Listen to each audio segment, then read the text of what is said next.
You know, these days, hiring can seem like survival of the fastest. Whoever has the fastest hiring process ultimately gets to the end and gets to hire the candidate. And that is actually not necessarily true.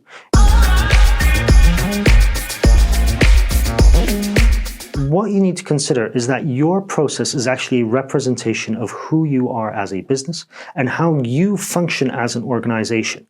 And thus, the candidate will always look at the process, how that process worked for them, how that process gave them information, insights into your business, and will take that into serious consideration when making their decision about which company to join first.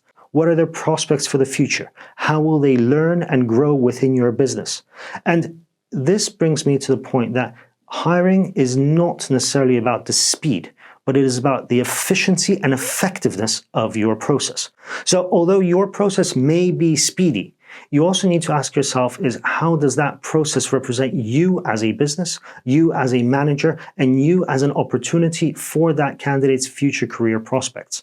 So before you speed up that process to take 2 days, stop and think, is there any way that you can make that process function over a 2-week period and be truly representative of who you are as a business?